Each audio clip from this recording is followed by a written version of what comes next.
Здравствуйте, уважаемые телезрители, любители спорта, любители футбола, а именно мини-футбола. Национальная вещательная компания «Саха» приглашает вас всех к просмотру матча седьмого тура первенства России по мини-футболу конференции «Запад», в рамках которого состоится очередная встреча принципиальнейшего противостояния между двумя якутскими мини-футбольными клубами «Заря» из города Якутск и «Алмаз Алроса» из города Мирный.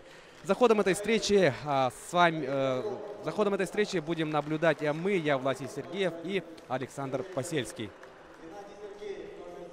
Добрый день, дорогие любители футбола. Сегодня у нас праздник мини-футбола, скажем так. Встречаются извечные соперники на площадке, друзья в жизни. Это две якутские команды, которые представляют Якутию на арене российского мини-футбола. Это Алмаз Алроса и Заря Якутск. Да, действительно, долгожданное событие. Давайте перейдем к составам играющих команд. Итак, начнем с гостей. Алмаз Алроса, город Мирный.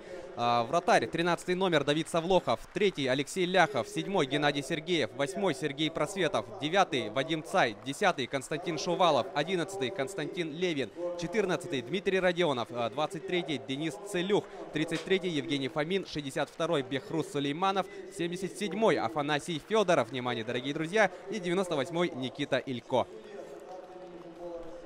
Состав команды, мини-футбольной команды «Заря». Первый номер Айсен Савин, это вратарь. 19 номер Фадис Ганиев, тоже наш вратарь. Второй номер Седов Евгений. 3 Алмаз Аканосов. 4 Айтал Бурцев. 8 номер Александр Купряков. 9 Яник Самплей. 11 номер Леонид Солдатенков. 12 номер Максим Краснобаев. 15 Алексей Костенко, капитан команды.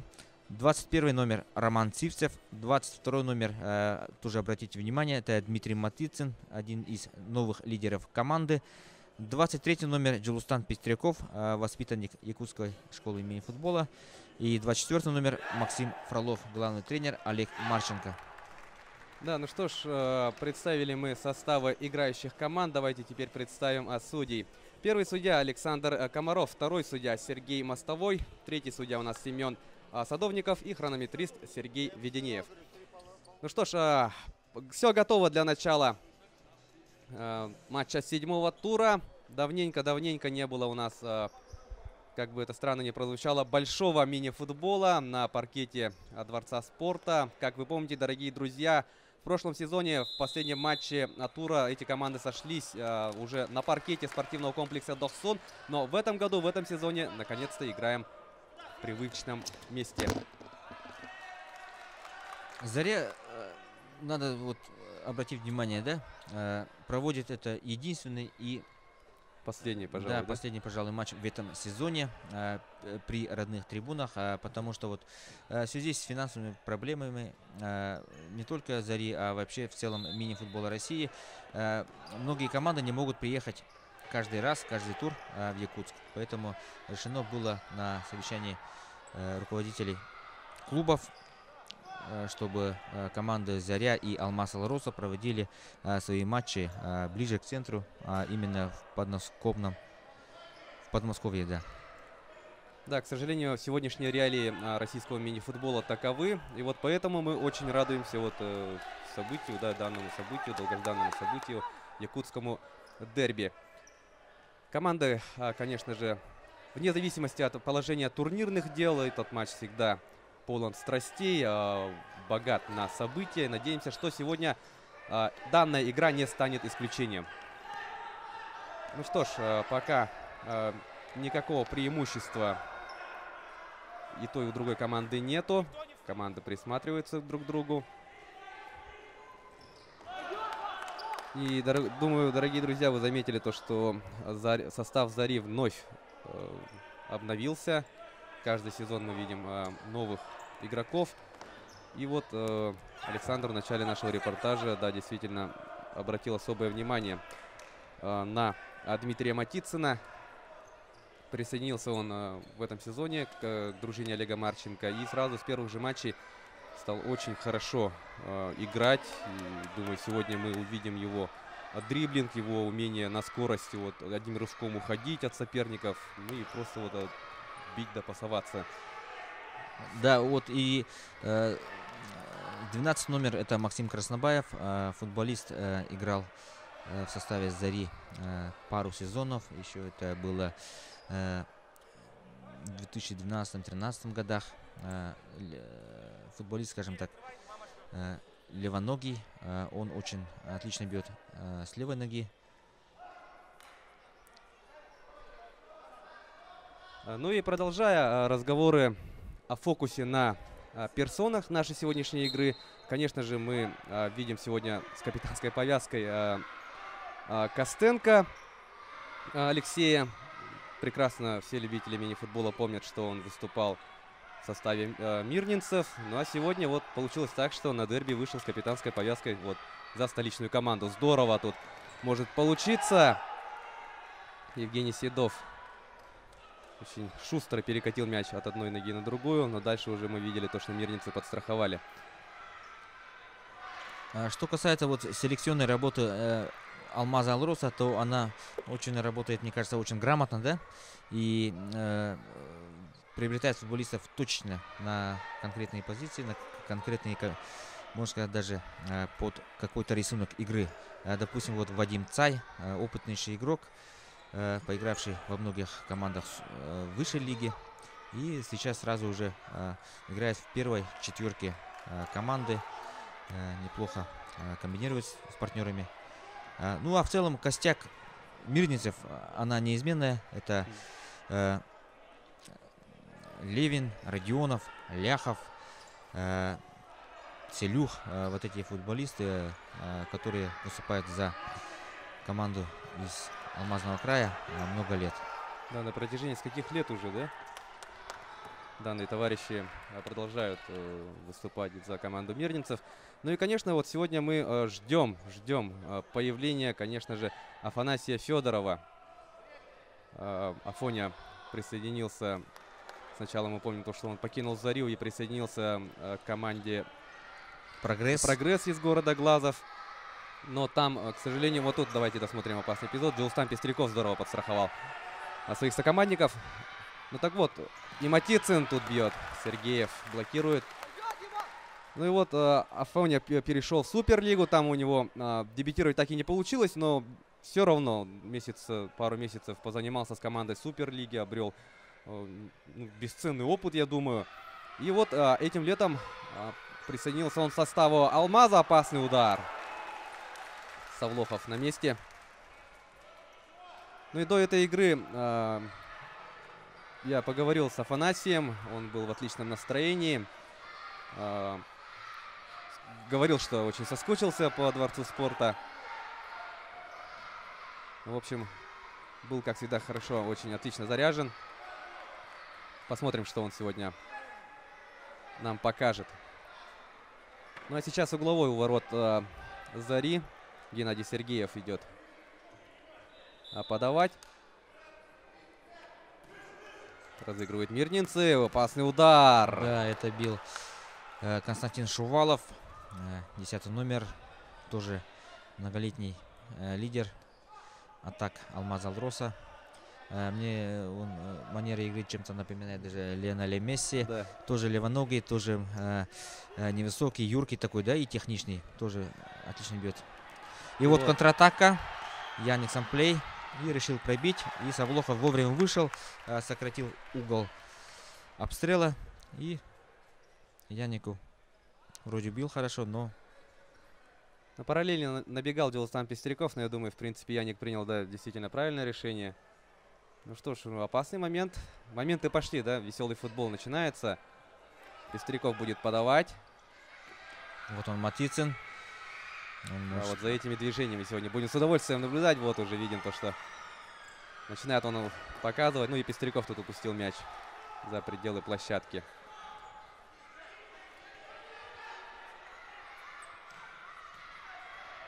Ну и я думаю, любители мини-футбола также заметили то, что, ну, если не ошибаюсь, уже второй сезон, да, вот Алмаз играет в обновленной форме. Вот если раньше был зеленого, конкретный зеленый цвет был, то сейчас уже посветлее, да? Ребрендинг такой. Контратака. И да, здесь свалили на Степанове. Виновным оказался Максим Фролов. Атака была очень перспективная, потому что вот, я извиняюсь, на Фомине. И если бы не остановили бы, то наверняка бы он шел на ворота. Ну что ж, и первая желтая карточка сегодняшней встречи. Максиму Фролову досталось. И отличная возможность для взятия ворот. Ну, у мяча пока что видим то, что Геннадий Сергеев один. Да, но вряд ли будет бить он. Да, Шувалов тут же рядом. Ну, посмотрим, что придумают. И Шувалов бить будет. Да, немного упустил мяч, не смог обработать. Да.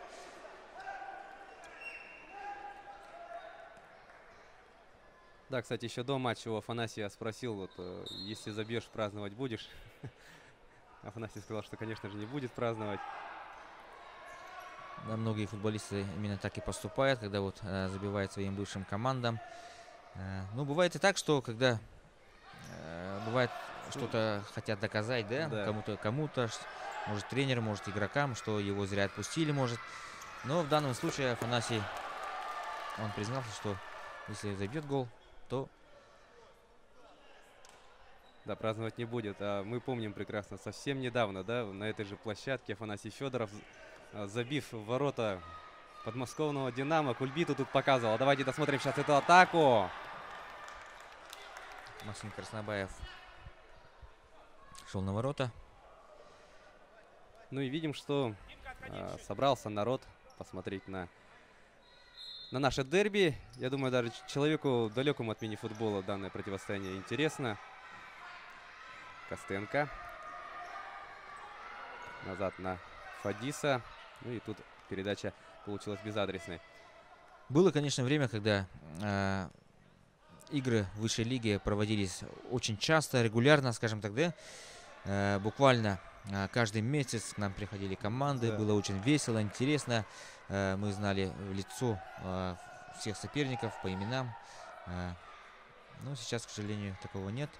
Но в любом случае чемпионат продолжается. Да, и будем надеяться, что высшая лига переживет этот кризис как можно скорее. И как в старые добрые времена, каждые выходные по одному матчу мы будем смотреть с большим интересом. Ну и стандартное положение сейчас разыграют футболисты «Зари». Да, дистанция была достаточно далековато, но удар последовал, да, почти в центре поля. И мы, как видим, он получился достаточно точным, но вратарь все видел. Давид Савлохов, капитан команды. Вот, обратим внимание, да, дорогие друзья, Афанасий Федоров у нас на площадке, удар. Афанасий Федоров, играет он, выбрал себе 77-й номер, так как семерка уже занята Геннадием Сергеевым.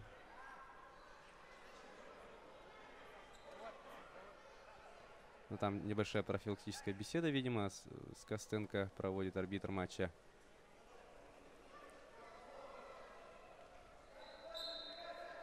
Что ж, мяч в игре. Здорово разыграли. Интересная комбинация. И Афанасий хотел путем перекида пробить поворотом. На матче также присутствуют и самые юные представители большой семьи «Зари», детская секция столичного клуба. Ну и вот как раз, я думаю, вы слышите, как тонкие голосочки очень активно поддерживают подопечных Олега Марченко. Кто знает, может, в скором времени они будут противостоять своим сверстникам из Мирного на этом же паркете. Ну что ж, 8-я минута первого периода у нас идет. Вот это вот Никита Илько, воспитанник Мирнинской школы мини-футбола. Алмаз не только, ну и как и Заря, приобретает игроков из других команд, ну и выращивает своих футболистов. Их в команде несколько. И вот один из них — это Никита Илько. Молодой совсем футболист. Юный. И уже играет на уровне высшей лиги. Вот как раз Илько на ваших телеэкранах с Афанасием. Вдвоем они стоят в стенке. И Матицын согласовывает с арбитром, с какой же точки можно разыграть мяч. Можно, я думаю, пробить. Итак, Матицын. Удар. Ну, с 2 попыток не удалось распечатать ворота Савлохова. Еще один очень опасный момент. Вот Илько. Сейчас вратарь заберет, конечно же. Максим Фролов. Потеряли мяч. Но я думаю, стоит также отметить для тех, кто не знает. Вот сейчас у нас на воротах Фадис Ганиев по 19 номерам. Прекрасно мы помним, кто носил этот номер раньше. Воспитанник «Зари» Никита Евтушенко, который ныне играет за Новосибирский Сибиряк Суперлиги.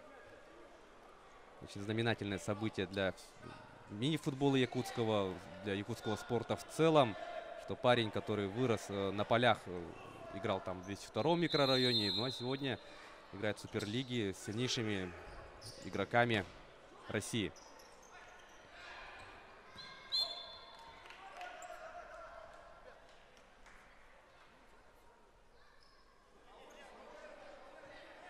Аут в пользу мирнинцев.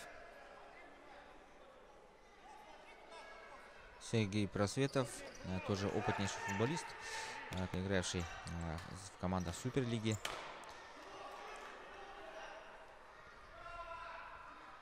У Вадима Цая очень интересная прическа, ирокез, да? Сейчас в современном футболе многие игроки меняют свои прически, экспериментируют, скажем так. Неординарный игрок с неординарной прической, да? Матицын ставит корпус. Да, проводил до аута. Очень грамотно сыграл.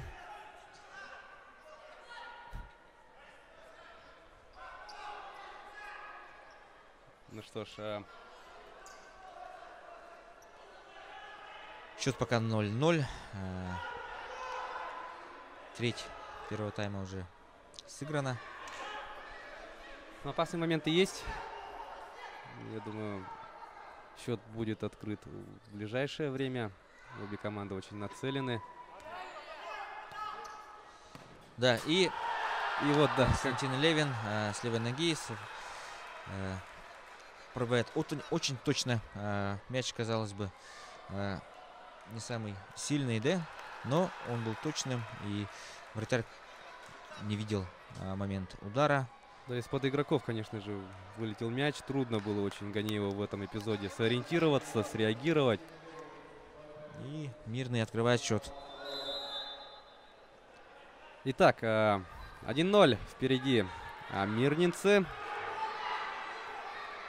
Завершается 9-я минута первого отрезка игры. Давид Савлохов вводит мяч в игру. Тут хорошо включился в борьбу Максим Краснобаев. Не получилось. Тут же опасный момент у Алмаза. Геннадий Сергеев пробивал. Не совсем понятно. Да, очень хорошо на замахе положил соперника. И вышел на очень удобную позицию, казалось бы, да? И, ну, пробил соперника. Евгений Фомин что-то спорит с судьей. Разыгрывают мирнинцы. Удар последует. Ну что ж, я пользуюсь заминкой. Давайте уточнимся. Ну, для тех, кто не знает, у нас в мини-футболе 2 периода по 25 минут. Некоторым покажется, что матчи в мини-футболе проходят значительно быстрее, чем в большом футболе. Но давайте досмотрим эту атаку. Опасно! И перекладина. Ну, вряд ли Костенко навешивал прям Да. именно на голову, но мяч полетел высоко, и Максиму пришлось играть как попало. И мяч попал в перекладину. Комбинация была очень интересная. Да, здорово разыграли подопечные Олега Марченко. Ну и продолжая, да, тему об основных правилах мини-футбола. У нас 2 периода по 25 минут.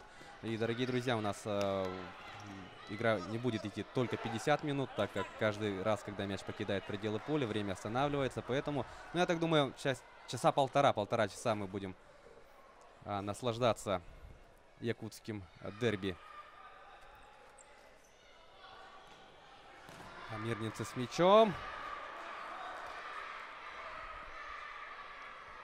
Ну и говоря о команде Олега Михайловича, хозяевах площадки, я думаю, уже те, кто следят за играми Зари, они в курсе, что много студентов в составе столичного клуба, много представителей Северо-Восточного федерального университета, если быть точнее.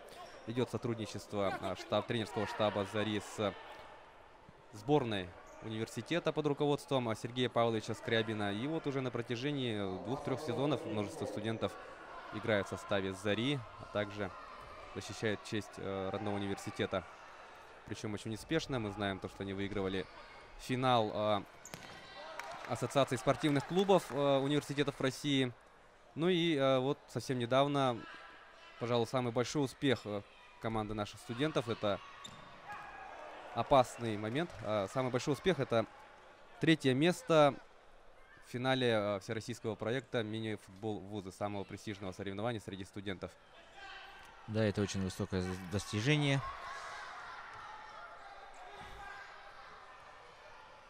Ну вот как раз Яник, Юлстан Пестряков, Айсен Савин и другие. Айтал Бурцев. Да, являются студентами, которые вот... Да, они, и самое главное, они не портят картину, они игроки основного состава.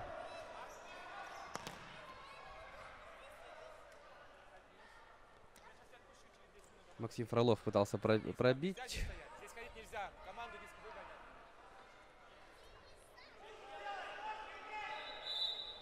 И Максим разыгрывает. Яник. Матицын. Вот тут. Не поняли друг друга.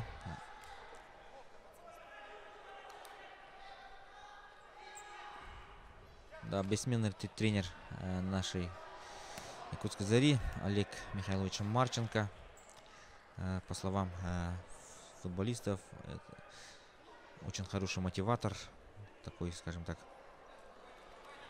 в раздевалке бывает, команда проигрывает первый тайм, а во втором выходит совершенно другая команда и делает результат. И это игроки признавали, что во многом заслуга Олега Михайловича. И контратака мирнинцев.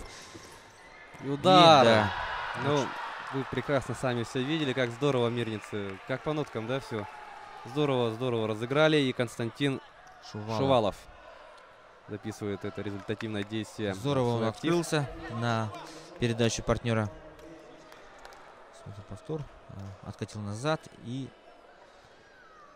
Ну и снова, да, вот из-под игрока, из-под Юлстана Пестрякова мяч вылетает. Сам Ганиев двигался в левую сторону. Ну и так получилось, что в противоход, да, пробил Шувалов мастерски. Максим Фролов, видим, в подкате улетает за пределы кадра. Ну и 2-0. Ведет Алмаз Алроса. Ну, 2-0 это в мини-футболе, да. В мини-футболе это не так страшно. Но все же это преимущество. Надо отыгрываться Заре, идти вперед.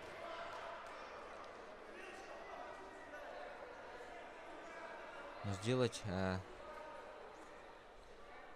сравнять чуть, думаю, будет непросто, потому что Алмаз один из лидеров чемпионата. Контратака. Никита Илько прорвался к воротам. Сохранил мяч, видим. Умудрился, да? Да. И еще пробил. Да.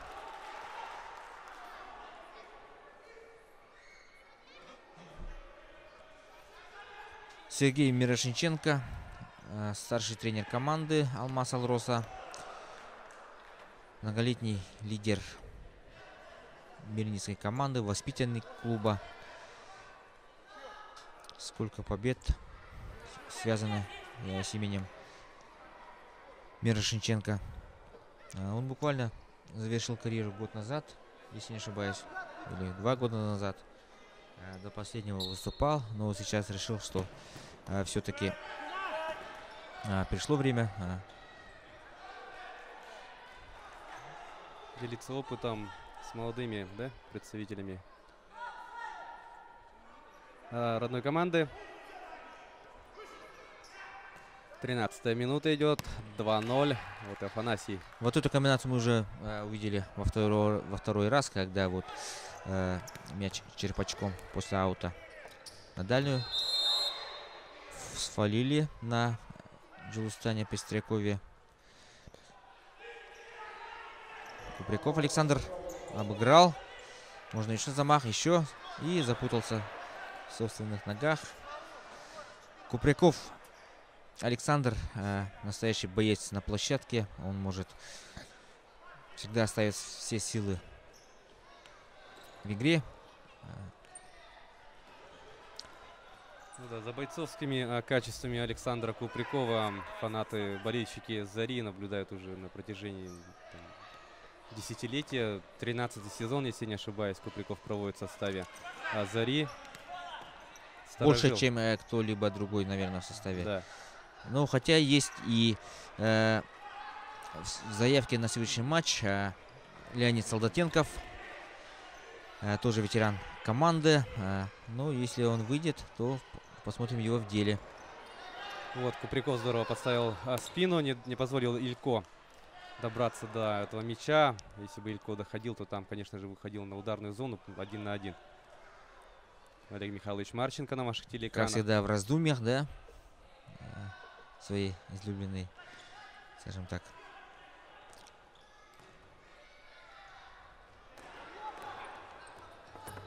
Да, и Максим Краснобаев сыграл достаточно жестко, но извинился перед партнером.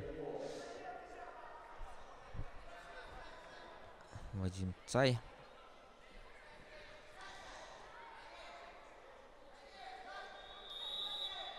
Дается свисток. Разыгрывает мирнинцы. Ляхов прокидывает здорово.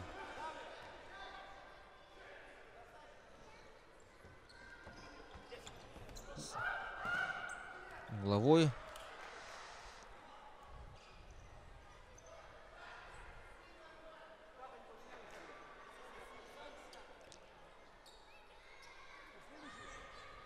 Сейчас посмотрим, какая комбинация проследует. Так, и можно убежать на контратаку. И Максим Краснобаев теряет мяч. И ответная атака Алмаза.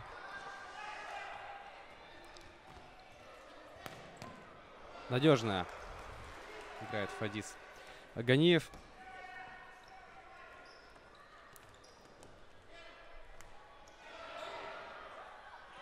Тонко хотел сыграть Костенко. Получилось не точно. Да, ну, несмотря на счет на табло 2-0, встреча проходит, мне кажется, равная, да? Не видно такого сильного преимущества Да. Алмаза. Ну, моментов, да, действительно было примерно поровну. Вот просто Алмаз 2 своими атаками воспользовался из всех, что было. На Заре пока распечатать ворота Давида Савлохова пока что не получается. 15-я минута. Подходит к своему завершению. 10 минут еще играть в первом периоде. Время есть. Да, мяч вышел. Ну и, может, кто не знает, отметим, вот, может, кто же такой Янник Самплей. Может, кто не знает, покажется, что это легионер. из других чемпионатов. Это у нас студент Северо-Восточного федерального университета, учится в юридическом факультете. И вот именно играя за команду университета, он обратил внимание Олега Марченко. Ну и, мне кажется, одним из первых, да, из студентов попал в главную команду столичного клуба. Ну и каждый сезон он оправдывает доверие Олега Михайловича. В прошлом сезоне он очень много забил и даже в топ-7 уж точно попал, да, бомбардиры высшей лиги. В этом сезоне тоже у него уже есть мячи. Вот сейчас опасного Зари может получиться. Ну, здорово, очень надежно действуют мирнинцы. Когда наступает момент последнего действия. У Яника Самплей очень неординарная техника, да? Вроде бы он не самый быстрый, не самый сильный у него удар, но вот какая-то пластика, скажем так, присущая именно футболистам из Африки, наблюдается за его действиями. Да, вот любому игроку очень трудно противостоять ивуарийскому игроку столичной Зари. Вадим Цай.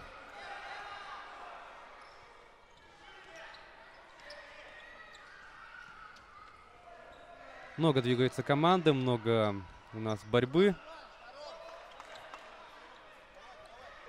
Так как, конечно же, это дерби.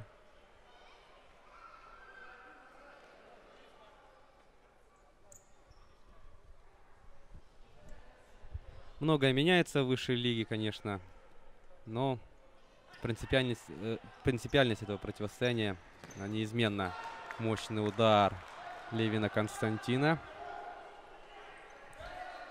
Помню, почетный президент клуба «Заря» Александр Сергеевич Гомерштадт всегда говорил, что можно проиграть чемпионат, а выиграть у «Алмаза» обязаны. Он говорил, что за победу над «Алмазом» можно простить все.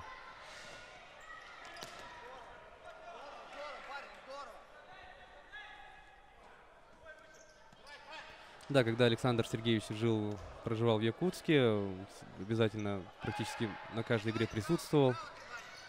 Вот как раз под центральным экраном он сидел.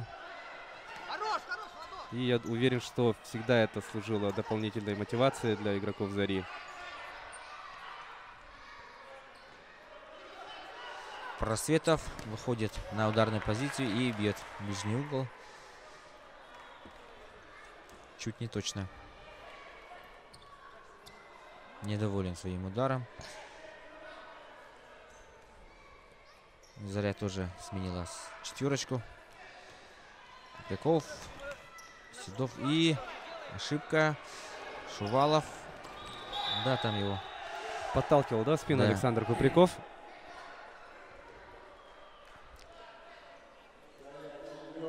Да, уже 4-й фол у столичной команды.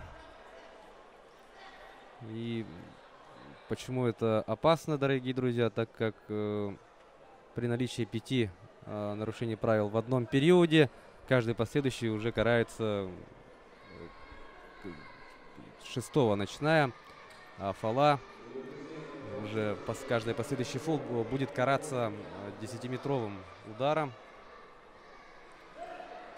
Это очень тонкий момент, который вносит, конечно же, перчинку, да, в любую игру мини-футбольную. Очень интересный аспект. Да, кстати, у нас еще времени-то вагон до конца первого периода. Очень интересная ситуация будет по фолам. Да, ну и у «Алмаза» тоже фолов набралось тоже 4. Шувалов. Да, пробил очень точно. Но... Так, неужели там фола не было? Ну, тут череда, да, казалось бы, явных нарушений правил. Не знаю, вот Олег Михайлович Марченко недоволен. Александр Айсин, тоже начальник команды, вступил в устную беседу. Видим, Шувалову досталось, держится за левое колено. Купряков, конечно же, в гуще событий. Да, если борьба, Купряков, конечно же, всегда в центре.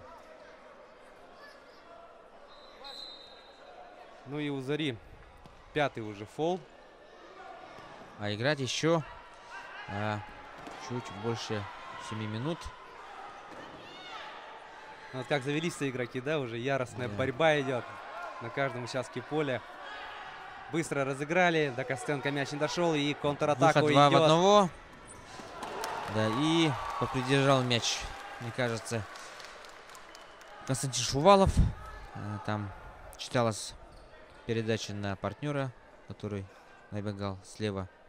Но Константин решил по-своему. Да, Еще и один какой дальний сейф. удар. Да, Рикошет еще был. здорово сыграл сейчас голкипер Зари. Вовремя среагировал, да? Там надо было подстраиваться. Да, аплодисменты заслужил, конечно же, Фадис в этом эпизоде.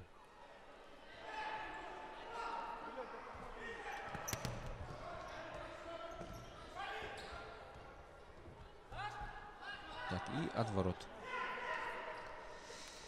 Маленький болбой помогает вести мяч в игру. Дальний заброс вперед на Краснобаева.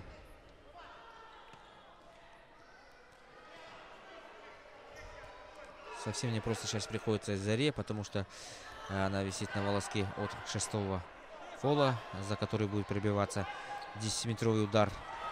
Так, и Фролов Максим попадает в штангу. Такой бесхитростный удар, но он получился достаточно опасным.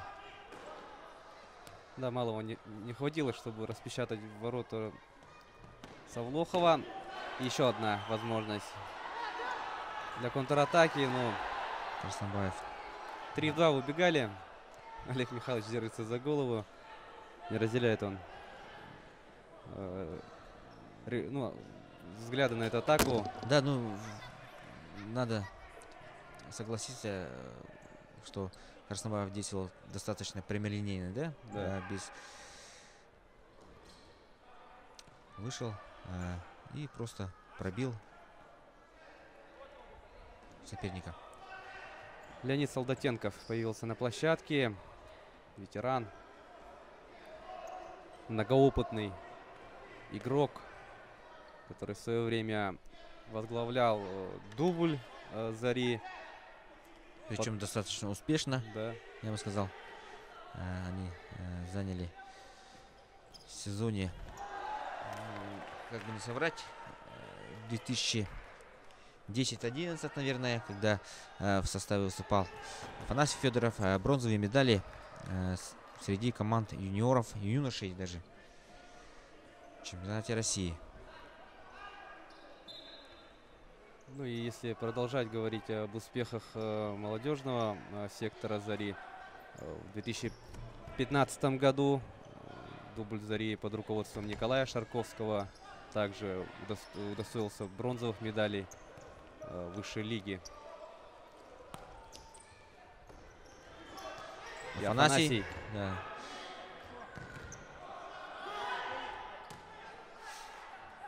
Очень мягенько выкатил мяч на партнера. Но было очень удобно бить от Алексея Ляхова, номер 3.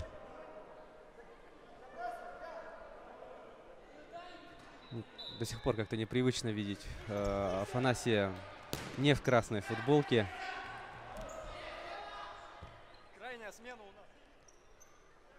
С мячом Алмаз. 20-я минута у нас уже идет. И как Александр отметил несколькими минутами ранее, Заре сейчас очень сложно, потому что любой фол — это 10-метровый удар и возможность пропустить уже третий мяч. А без борьбы... Ровно 5 минут осталось, да? Да. И надо Как-то дотерпеть без нарушений правил. Потому что против такой выстроенной команды, как Алмаз Алроса, без активной борьбы играть, конечно, очень тяжело. Угловой ворот Савлохова. Фролов ищет взглядом партнеров. Матицын.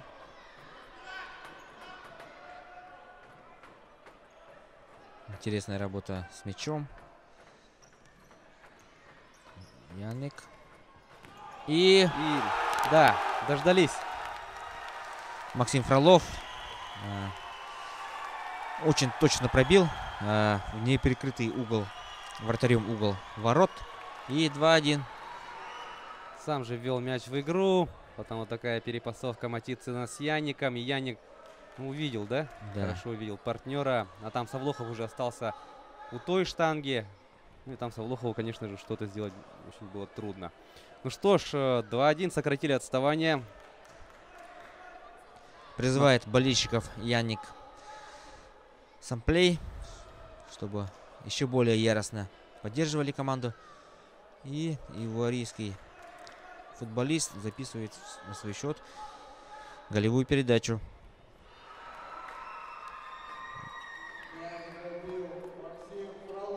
Да, видим, как же все-таки вот предельно настроены, да, игроки той и другой команды. Вот именно в таких эпизодах это видно. Вот какую же радость принесло игрокам Олега Михайловича вот это вот взятие ворот. И я думаю, они сейчас получат дополнительные силы, вдохновение. Да, и все-таки 6-й фол. Да, 10-метровый удар нас с вами ожидает. Максим Краснобаев. Ну, там момент был, скажем так, неоднозначный, потому что не самая опасная ситуация была в этом эпизоде. И Денис Целюх против Фадиса Ганиева. Ну что ж, 10-метровый удар. Такая же ситуация, как и с 6 метров. Все сзади. Итак, Целюх точно в угол. В левый от себя угол пробил. Очень точно и сильно. Поймать такой удар, конечно, чрезвычайно тяжело. Но в мини-футболе не всегда забиваются 10-метровые, да, такие удары. Скажем так, процентов, наверное, 50 на 50. Может, даже чуть больше забивается, 60. Но в целом... Ну, отметим, да, мастерство. Да. Дениса действительно исполнил предельно точно. Остается 4 минуты, и Заре... Ошибка Купрякова может привести к очередному взятию ворот. Здорово. Разобрался Максим Краснобаев соперником. Тут же атака Купряков продолжается, тоже да. демонстрирует свою технику. Седов. Костенко.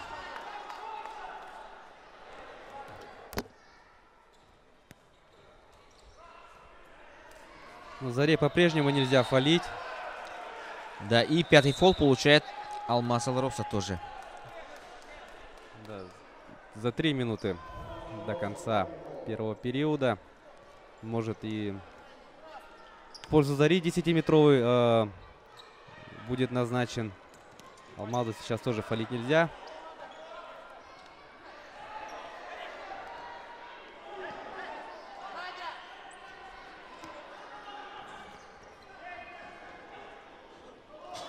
Но висят команды на фолах, и мы видим то, что мяч стал очень значительно активнее кататься по паркету. Меньше борьбы сейчас. Вот кто лучше катает, тот и попытается что-нибудь придумать. Да, сейчас интересная комбинация была. Футболист оставлял мяч партнеру, скажем, скрытно, да? Да. И едва этот момент не привел к очередному успеху Алмаза. Николая Лупашкина вы сейчас могли видеть на скамейке Алмаза. Футболист сейчас травмирован. Один из лидеров атак, если не основной лидер. Мощный таранного типа форвард. Обычно играет всегда на столба. В мини-футболе есть такое выражение, когда вот мощные, здоровые игроки умеют играть на партнеров. Да, расталкивают защитников, находясь перед воротами, раздают Налево-направо да, передачи, да? передачи налево-направо, или же, разворачиваясь, сами пробивают. Очень стратегически важный такой игрок в любой команде. Мне кажется, сейчас в составе Алмаза такую роль исполняет Константин Левин или же Евгений Фомин. А у Зари это, безусловно, Янис Самплей, который очень умеет исполнять такую роль. Вот Яник как раз мячом. Да, идет в обыгрыш, удар. Да, и Савлохов каким-то чудом ногой сыграл. Подними чуть вверх мяч, Яник. Голы, наверное, не миновать. А сейчас Матыцин очень легко уходит от. И Янек пробивает с острого угла и винит себя за неточный удар. Два опасных момента создали представители столичной команды за несколько минут. Тут мы видим, казалось бы, нарушение правил, но нет, игра продолжается. Да, и Фомин. правильно сделали, наверное, футболисты Алмаза, что стали продолжать свою атаку и довели дело до конца. Целюх очень хорошо сыграл на партнера. Вот, по одному игроку, да, оказалось Да, на паркете. Стенку сыграли. Ну, и тут, да, по науке здорово разыграли футболисты из Мирного. Евгений Фомин благодарит партнера.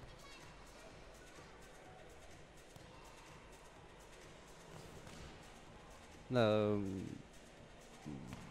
некоторые игроки Зари тут недовольны были с тем, что продолжили играть, но Да, свистка не было. А если нет свистка, то, конечно, надо играть.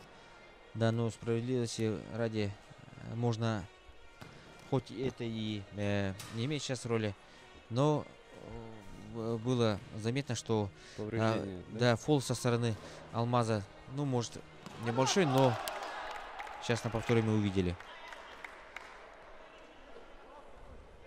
Матыцин. 4-1.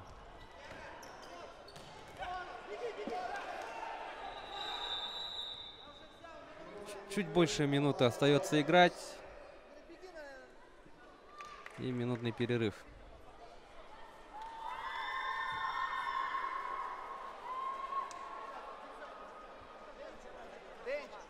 Видим, что Алмаз Алроса большой делегацией прибыла в Якутск. Это и персонал, врачи, массажисты, операторы. И Сергей Мирошниченко вырисовывает схему, как, наверное, удержать счет, да, скорее всего. Сохранить такое комфортное преимущество, которое они обеспечили по ходу первой половины игры. Удержать счет до свистка на перерыв. Видимо, активное тут обсуждение идет у мирнинцев.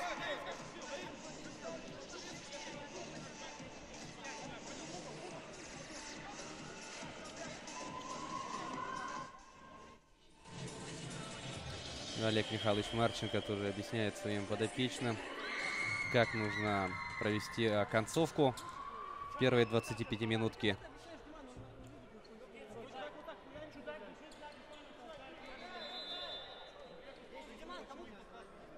Ну что ж, ровно минута остается играть в первом периоде. С мячом Алмаз Алроса.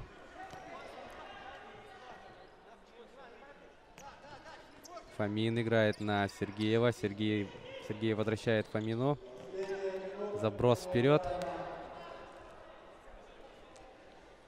Да, ну и за 40 секунд Заря обязательно попытается хоть как-то улучшить свое положение. Роман Савин. Нет, извиняюсь, Цивцев. Это тоже воспитанник клуба. Очень интересный футболист. Выступает в чемпионате города Якутска за Полярник. Много забивает. Сейчас безусловный лидер команды.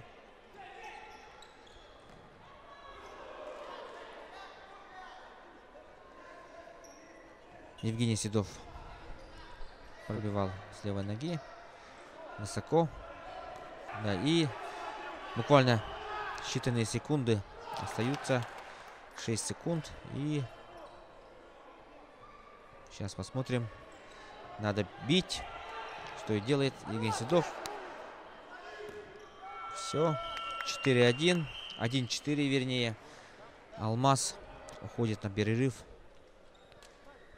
В довольно комфортном для себя счете. Ну и видим то, что обескураженными выглядят футболисты Зари, но мы уже упоминали о том, что Олег Михайлович Марченко является очень хорошим мотиватором, и будет очень интересно, конечно же, посмотреть, да, как себя поведет команда во втором периоде. Вот мы видим первое взятие ворот. Константин Левин точно пробил из-под защитника. Вратаря винить в этом случае, мне кажется, не стоит. А это второй мяч. Константин Шувалов подставил ногу очень удачно. Да, разящая контратака завершилась результативным ударом Константина Шувалова. Ну, это правило, да, футбола большого, мини-футбола. Забиваешь ты, забивает тебе. Заря свои возможности упустила. И вот контратакой сразу взятие ворот в исполнении Шувалова.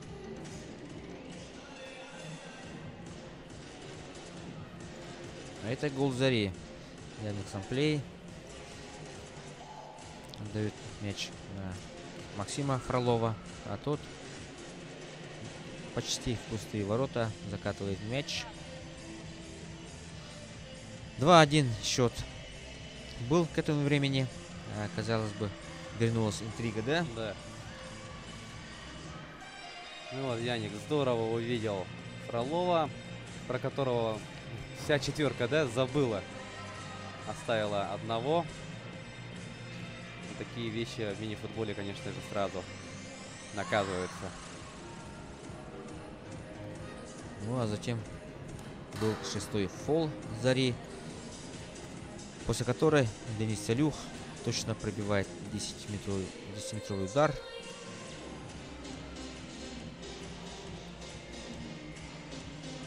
Бильярдной точности, конечно же, удар у Салюха получился. 2 голевые передачи и 1 гол записал на свой счет, кстати, Денис в первом тайме. А это 4-й мяч. И мы видим, что снова Целюх, оказывается, Да. стал соавтором вот этого мяча. И, наверное, одним из ключевых игроков первого тайма. Да, вот. Наступил на ногу Евгений Фомин нашему футболисту. А теперь, после которой последовала атака мирницев. Но свистка не было. Надо было играть до конца, не останавливаться.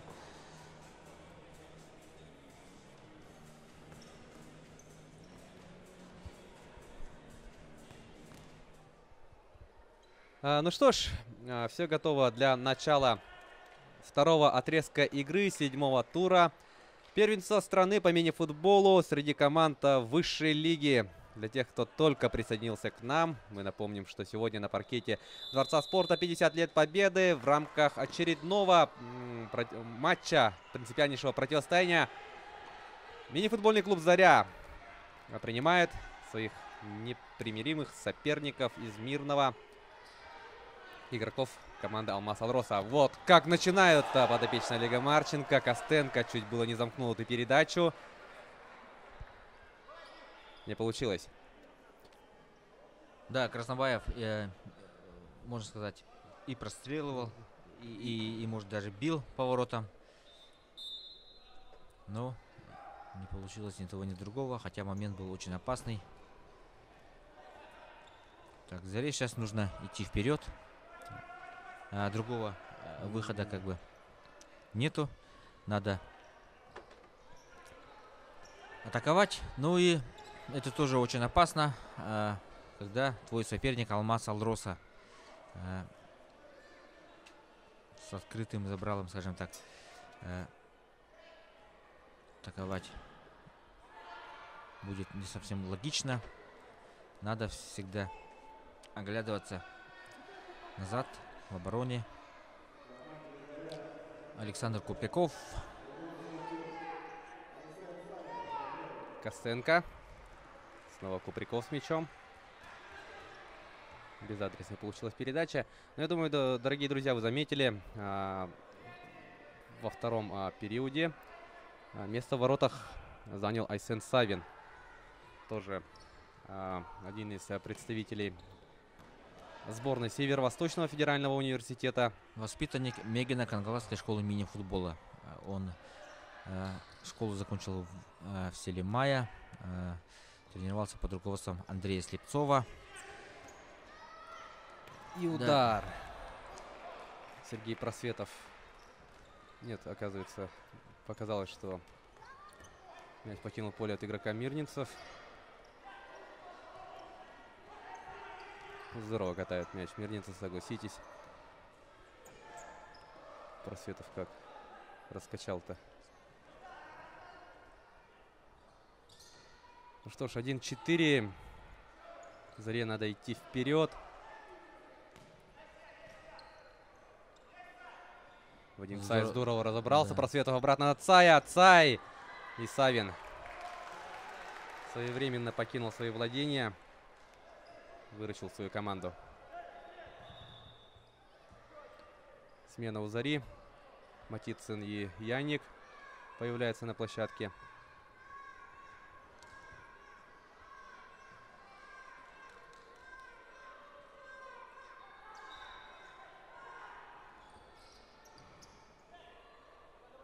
Матицын разгоняется. Так, решил сохранить мяч. Да, и первый фол. Алмаз Алроса во втором тайме. Напомним, что в первом тайме фолов было достаточно много. Ну, игра, не скажем так, не грубая, да, но борьба была, да? Сейчас уже второй фол за 2 минуты. И первая желтая, если не ошибаюсь, в составе Мирнинцев. Судья записывает в протокол.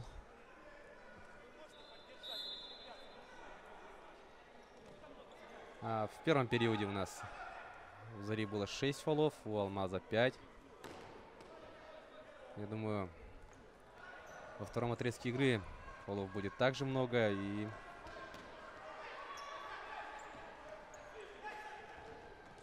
вот здорово, Яник. Что мы отмечали, да, в первом периоде. И вбегает тут штрафную Геннадий Сергеев. Яник начинает контратаку Зари. Вот тут уже вторым темпом. Леонид Солдатенков вышел на площадку. Кстати, отметим, что у Солдатенкова в высшей лиге чемпионатов России более 200 забитых мячей в официальных встречах. Это очень высокий показатель. Клуб 200 есть такой в высшей лиге. Раньше и гол. Удар. Что и требовалось, да, доказать. Уже которая попытка Матицына убрать на замахе, затем и пробивать. И давайте вот насладимся этим моментом еще раз. Благодаря повтору Дмитрий Матицын вот здорово убирает мяч влево и сразу же мощным ударом. Сейчас на повторе было очень ярко видно, что Геннадий Сергеев, который играл с Матицыным, он прикрывал вот в правую сторону. Возможно, не зная, что у Матицына очень удар с обеих ног, да? Да. Но Матицын удивлял уже, пожалуй, много вратарей высшей лиги вот тем, что заставал врасплох вот такими вот движениями. Уходит влево, бьет, уходит вправо, бьет. Снова с мячом он.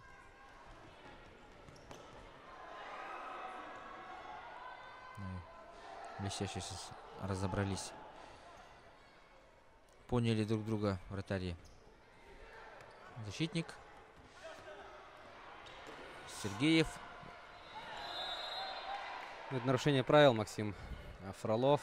Выкрутился, скажем так, по максимуму из этой ситуации, да, Сергеев. С двумя соперниками он играл и получил штрафной.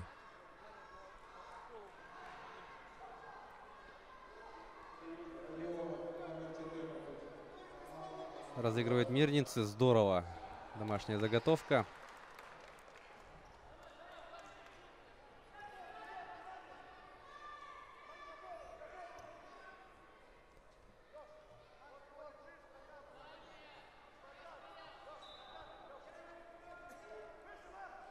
Сергеев пробивал.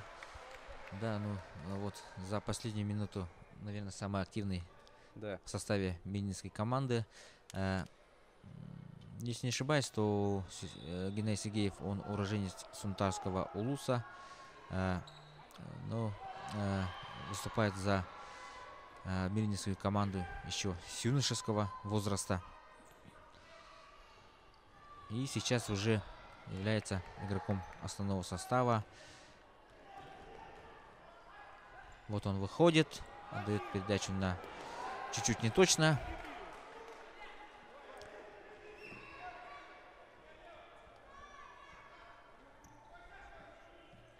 И Савин. Достаточно рискованно вел мяч в игру. Геннадий Сергеев не согласен с решением судьи. Улыбкой он встретил данное решение. Счет 4-2. И, можно сказать, интрига в матче еще сохраняется. Потому что если сейчас Заря сократит отставание на один мяч, то... Совсем другая ситуация уже будет. Да. Вот и контратака мирнинцев. Шувалов. Геннадий Сергеев пасует. Фомин. И удар мощнейший. Да. Такой удар, но выше ворот. Вот то, о чем мы говорили, да? Заре, безусловно, надо идти вперед. Безусловно, идти надо вперед, но надо помнить о том, что в соперниках у нас сегодня Алмаз Алроса. Нужно быть очень аккуратными. Уже пару опасных контратак Алмаз провел. Ну и угловой будет.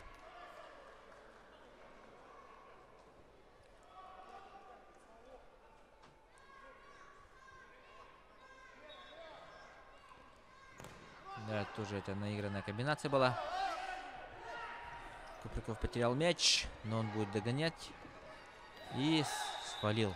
Да, Куприков на Сергееве нарушал правила в данном эпизоде. Второй фол у Зари.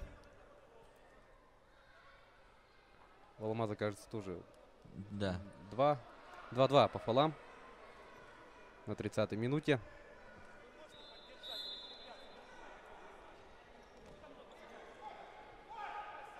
Афанасий Федоров появился на площадке.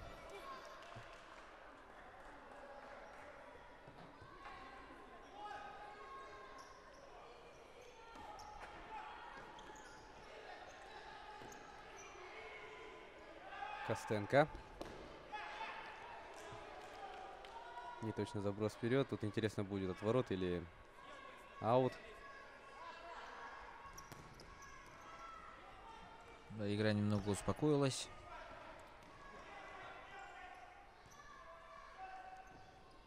Хотя, может быть, если находиться в гуще событий, то вряд ли, да. Накал все равно присутствует. Ой, как какая здорово комбинация. разыграли. Да. И Никита Илько. Пятый мяч Мирнинцев проводит. Молниеносная атака. Да, и снова Денис Целюх становится автором голевой передачи. Буквально вот так, не глядя, чувствуя вот затылком, что партнер находится ближе. И Ну, он знал то, что сокомандник должен находиться именно в это время на этом участке поля. Все-таки получилось. Никита Илько записывает мяч. очень красивая комбинация. Молодой футболист благодарит Всевышнего.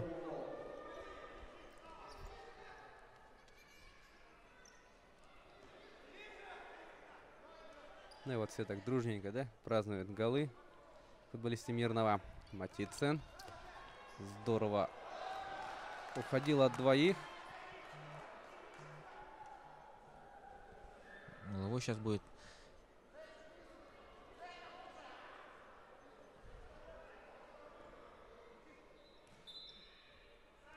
Матицын. Яник. Снова Яник.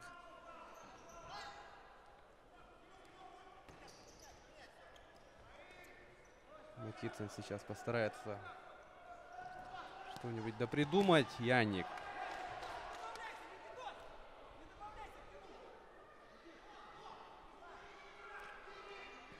Да, вот после пропущенного мяча Заря хочет побыстрее реабилитироваться.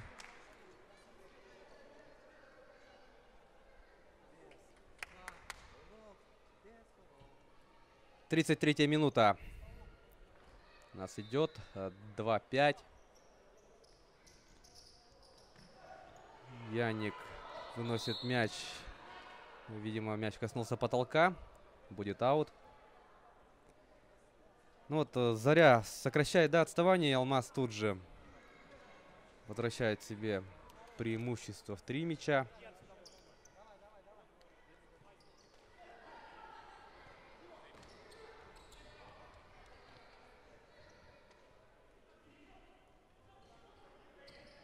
Мне хотелось бы, конечно, повторения игры прошлого сезона. В конце сезона Заря тогда очень крупно уступила мирнинцам на паркете спортивного комплекса Дохсун. Яник.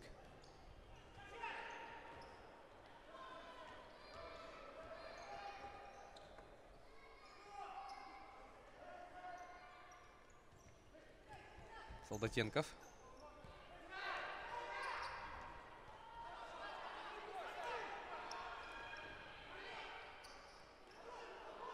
Просветов выцарапывает буквально этот мяч.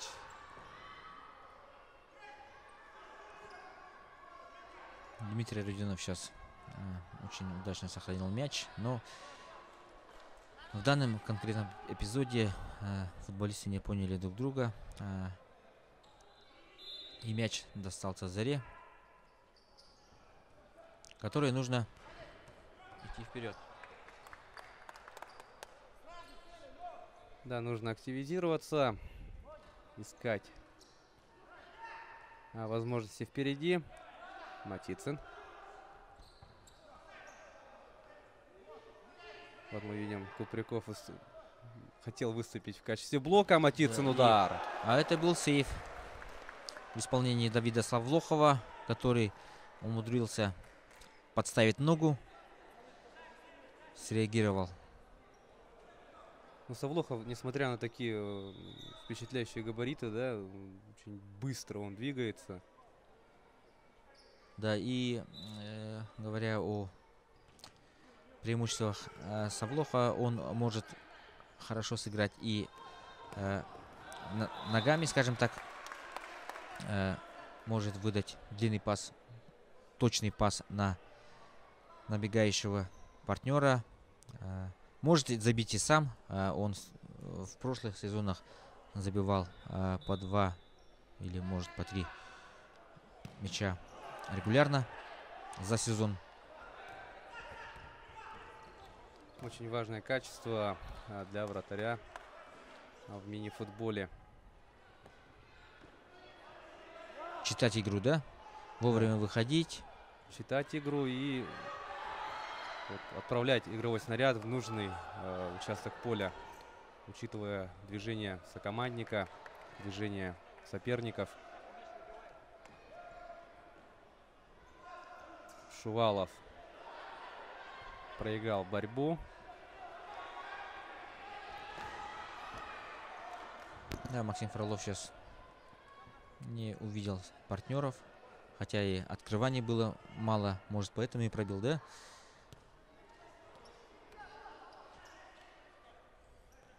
Заря встречает достаточно высоко сейчас. Так, и Желтую карточку фол. сразу же, да? Да, ну пенальти вряд ли будет, Да. мне кажется, потому что все происходило за линией вратарской площади. Ну, Савин зато сохранил свои ворота, хоть и с Да. помощью нарушения.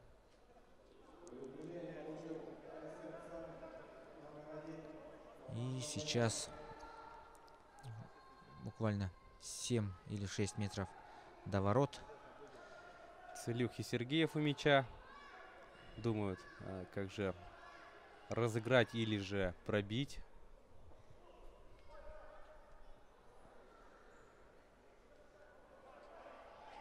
Ну, сейчас судье надо будет. Устраивать стенку. Да. Отложенные 5 метров. Если в большом футболе стенка должна отойти на 9 метров, то в мини-футболе это 5 шагов. Как обычно бывает, да? Ну, 5 метров или. Да. Ну что ж, давайте наблюдать. Разыграли мирницы. Удар дальний, Савин парирует. Матицын ищет взглядом своих партнеров. И спокойно ходит. Ну, пока не ушел. Но Целюх понимает, что это не очень удачная затея. Отходит назад, да? Да, высоко встречать сейчас Целюху вообще не имеет смысла. Поэтому сразу Денис спустился.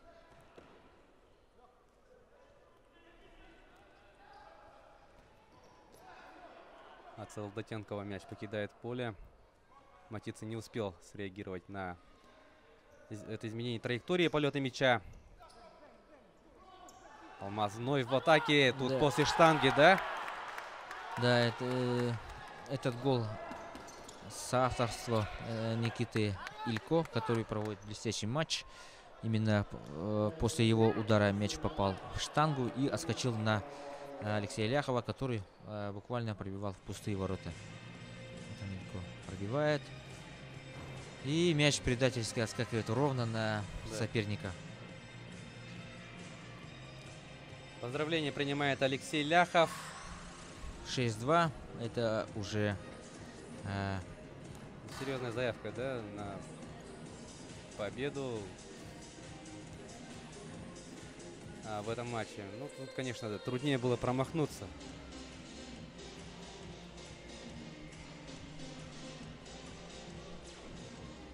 и Ляхов принимает поздравления партнеров.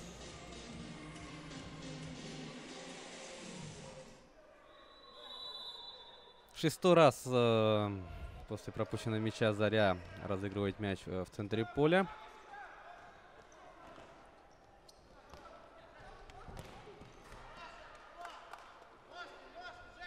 Угловой.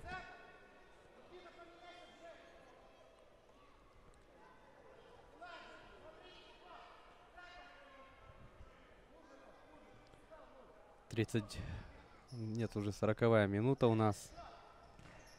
Стартовала, и Алмаз вновь убегает на контратаку. Ляхов. Да, и снова Никита Илько. Никита Илько, извините, да. Ну, все-таки какой матч проводит, да, молодой человек?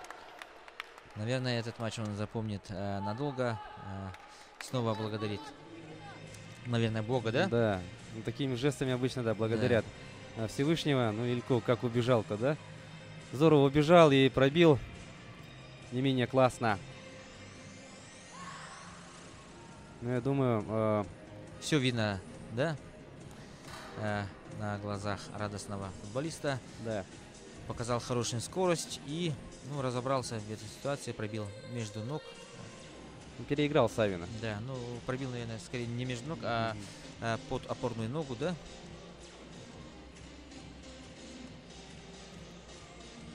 (7-2). Важно сейчас Заре не посыпаться, а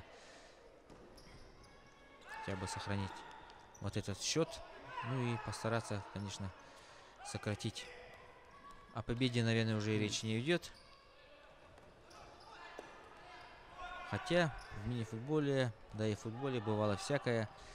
Чудеса.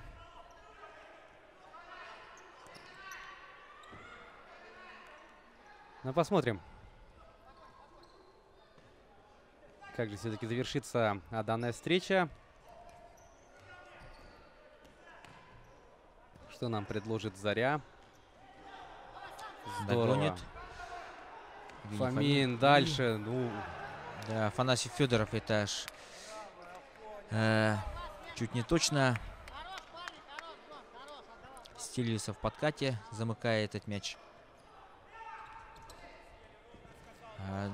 Кстати, на трибунах присутствует вся семья Афанасия Федорова, которая отец прибыл из Усалдана, сестра, которая здесь учится, братья тоже, конечно же, пришли поддержать своего футболиста. Ну и многочисленные друзья, которые остались в Якутске, да? да, конечно. Наверное, они, возможно, болеют за Зарю, ну и персонально за Афанасия. Личная бригада, да, болельщиков. Да. В последнем дерби сам Афанасий тоже присутствовал в качестве зрителя, будучи игроком Прогресса, да. На трибунах он сидел со своей возлюбленной.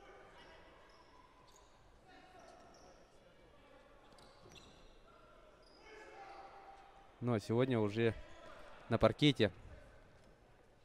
И уже в качестве игрока Алмаза.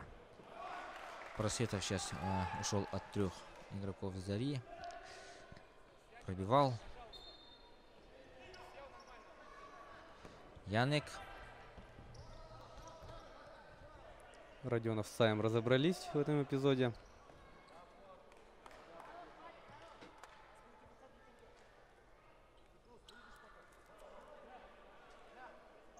Давай, давай, говорит Олег Марченко своему товарищу. И одновременно подопечному, да, Леониду Солдатенкову. Кому, как не ему, сейчас суждена роль лидера. Так, ну, да, малого не хватило, чтобы забить 3-й мяч. На да, в VIP, скажем так, секторе присутствует один из руководителей Министерства спорта Республики, Семен Сергеевич Чердонов, отметив, что Министерство спорта очень поддерживает команду «Заря». Во многом благодаря Министерству спорта сейчас вот команда выступает в высшей лиге. Матыцин в очередной раз. Да, и является это традицией, что руководители, представители руководства Министерства спорта присутствуют на таких значимых матчах «Зари». Также на этой VIP-скамейке мы часто видели и Георгия Руслановича Балакшина. Тут попытка Вадима Цая пробить через себя. Большим поклонником «Зари» также является и ныне заместитель председателя правительства Михаил Дмитриевич Гуляев. Да.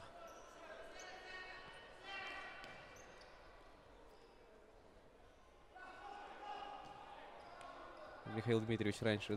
Тут хорошо Пестряков мог выйти на ударную позицию. Михаил Дмитриевич с Александром Сергеевичем раньше, да, всегда вот рядышком сидели. Во времена, когда за команду выступали Кусов, Калачев и другие герои прошлых лет. Фролов. Здорово. Пасом нашел Яника. Яник на Пестрякова. Пестряков отыгрывает назад на Фролова. Здорово сыграли почти в одно-два касания. И Матицын ошибается. Контратака. Вадим Цай. И счет становится 8-2. Ну, иногда вот такие передерживания мяча одним футболистом приводит до такого. А Цаю сейчас никто не мешал, и он спокойно... Ну и все сам сделал, да? Да, Выцарапал мяч, и еще, смотрите, какое празднование. да, кульбит исполнил.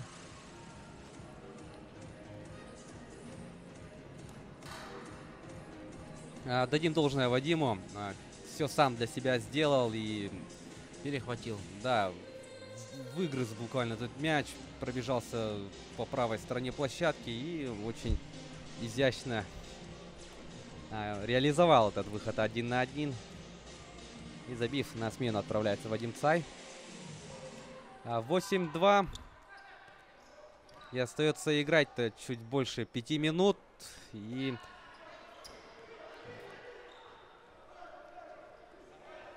Заре надо бы провести хотя бы одно взятие, одно-два взятия ворот. Тут Савин.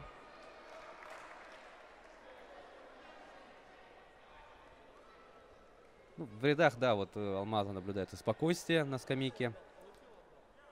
Более чем комфортное преимущество. Игра сделана.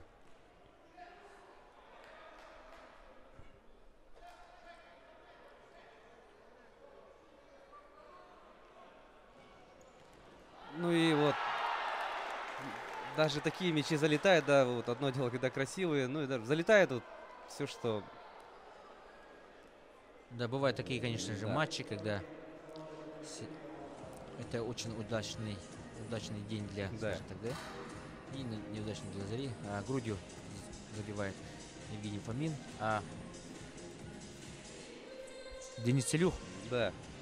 если не ошибаюсь, то это уже его пятая голевая передача. Сколько раз уже, да, сегодня Дениса отмечали, ну просто безупречную сегодня встречу проводит 23-й номер Алмаза. С аута голевые передачи раздает Денис. Ну что ж, 2-9. 2-9. Преимущество мирнинцев выросло до 7 мячей. Матицын.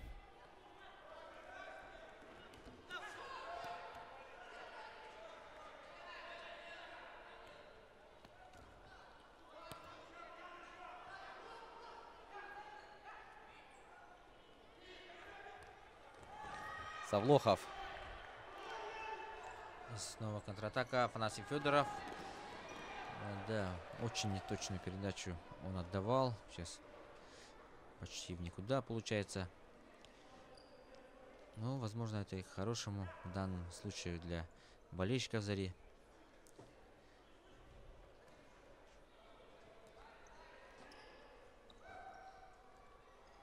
Родионов сегодня не забивал, хотя этот игрок, опытнейший игрок, обычно много забивает.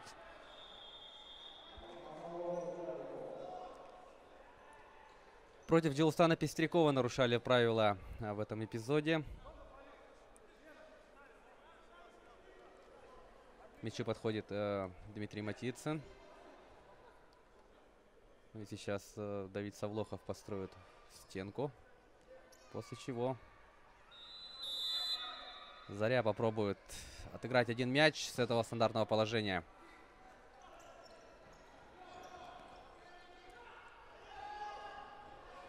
Перехват мяча. Пестряков. И бить надо. Да, попадает в защитника. Пестряков, он родом из Намского Улуса. Начинал постигать азы мини-футбола на своей малой родине. Помню его совсем молодым. И буквально за несколько лет, 2-3 года, вырос большого, скажем, мастера уже. Выступающего в высшей лиге России. Ну, не надо судить о его мастерстве не только по сегодняшнему матчу, да? А в других матчах он регулярно забивает и выглядит более интереснее, лучше. Ну, традиционно, да, Джилус, он много двигается, он настоящий боец. Не боится борьбы, всегда очень заведенный.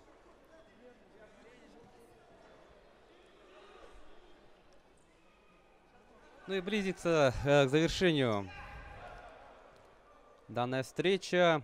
И как вы видите, дорогие друзья, Алмаз на сегодняшний день оказался сильнее дружины Олега Марченко.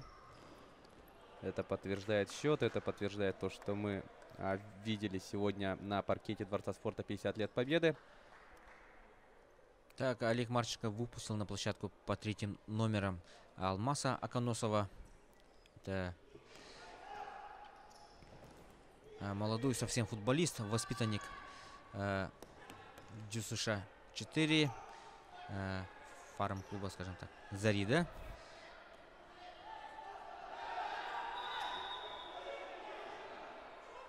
Под руководством Николая Шарковского, возрастная категория, в которой выступал Алмаз Аконосов, добивался бронзовых наград первенства России.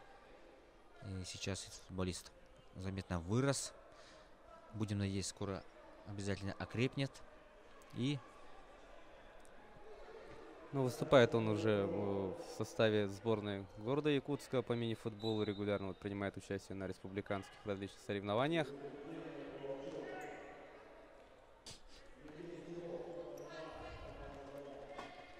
Ну что ж, последние мгновения сегодняшнего матча.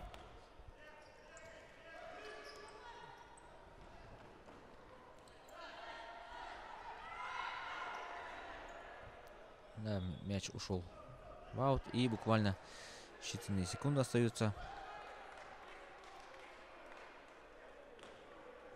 И свисток прозвучал. 9-2. Конечно же, это очень печальный результат для Зари. Тем более, что соперником выступала команда из Мирного, Алмаз Алроса. Но ничего, жизнь продолжается. Чемпионат сыграны только 7-8 туров. И вся борьба еще впереди. Да, вся борьба впереди сезон. Будем ждать новых матчей, новых голов и новых побед. Ну а сегодня поздравляем Алмаз Мирный с победой на паркете Дворца спорта 50 лет Победы. С вами вместе эту игру смотрели мы, я Власий Сергеев и Александр Посельский. Любите футбол, живите футболом, болейте футболом. До скорых встреч в эфире.